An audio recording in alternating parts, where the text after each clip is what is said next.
Christmas tree, mini টগর, mini রঙ্গন, রঙ্গন, গন্ধরাজ, কামিনী, হাসনাহেনা, শিউলি, কাঠগোলাপ। আসসালামু আলাইকুম, আমি আব্দুল আলিম।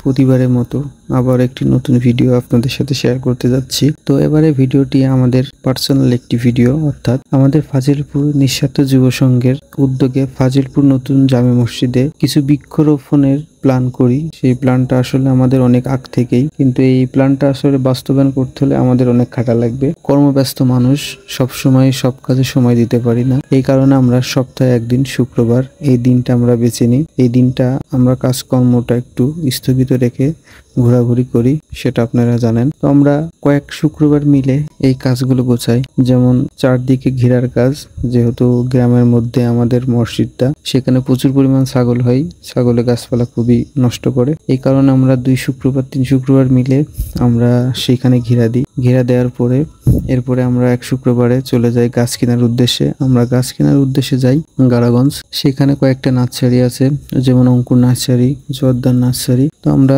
আরো কয়েকটা নার্সারি আছে, সবগুলো নার্সারিতে আমরা খোঁজ খবর নিই। ম্যাক্সিমাম নার্সারিতেই ফুলের গাছের দামগুলো একটু বেশি ছিল। তো আমরা জোয়ারদার নার্সারিতে যাই।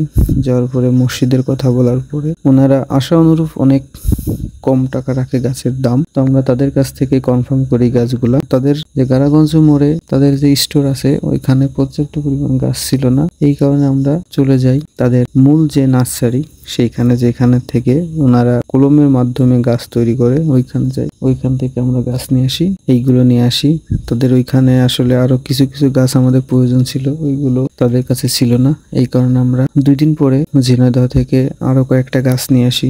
বড় রঙ্গন, হাসনাহেনা, কামিনী প্লাস গন্ধরাজ। তো আমাদের ফাজিলপুর নিঃস্বার্থ যুব সংঘের উদ্যোগে এই কাজগুলো করে থাকি আমরা। তো আমাদের মসজিদের আঙিনায় এই গাছগুলো লাগানো শুরু করি। আমরা সারাদিনই প্রায় ফজরের নামাজের পর থেকে আমরা কাজগুলো আরম্ভ করি। আর আমরা যে গাছগুলো নিয়ে আসি যে শুক্রবারে, সেই শুক্রবারে আমরা গাছগুলো লাগাতে ব্যর্থ হই। অর্থাৎ গাছগুলো আনতে আনতে আমাদের অনেক সময় লেগে যায়। কারণ শুল্কপাটু গাড়াগঞ্জের যে রাস্তা, এই রাস্তা সম্পর্কে আমাদের শুল্কবাসীর সবাইকেই জানা আছে। রাস্তার যে পরিবেশ, এইখান থেকে আসলে চলাফেরা করা খুবই কষ্টকর। এই কারণে আমরা গাড়াগঞ্জ টু শুল্কপা যে রাস্তা, এই রাস্তাটাকে বাদ দিয়ে আমরা সরাসরি লোহার ব্রিজ পার হয়ে আমরা দেবতলা হয়ে আমরা শুল্কপা ঢুকি। এই কারণে আমাদের আসলে ঢুকতে অনেক দেরি হয়ে যায়।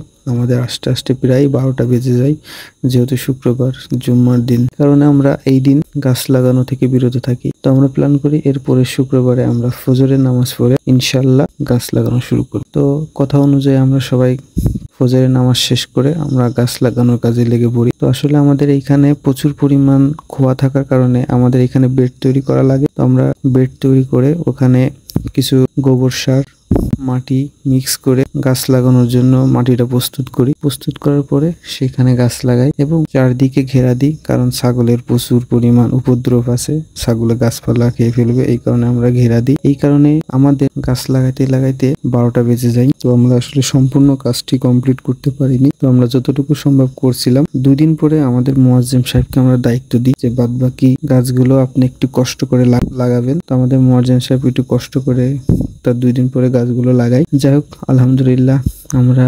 সম্পূর্ণভাবে গাছগুলো লাগাতে পারি এবং ফুলভাবে কাজগুলো সম্পূর্ণ করতে পারছি। এই কারণে আমি আমার সাথে যারা কর্মী ছিল, আমি তাদেরকে খুবই ধন্যবাদ জানাই, আন্তরিকভাবে ধন্যবাদ জানাই যে তাদের মূল্যবান সময়টুকু আমাদের সাথে দিয়ে এই মসজিদের আঙিনায় গাছগুলো লাগানো হয়েছে। আমাদের সাথে থেকে কাজগুলো করে গাছগুলো লাগাইছে, জন্য তাদেরকে ধন্যবাদ। ধন্যবাদ আমাদের ফাজিলপুর নিঃস্বার্থ যুব সংঘের উদ্যোগের সকল সদস্যকে। এই ছিল আমাদের এই সপ্তাহের বৃক্ষরোপণের অভিযান। সম্পূর্ণ ভিডিওটি দেখার জন্য ধন্যবাদ। সাথে থাকবেন, পাশে থাকবেন।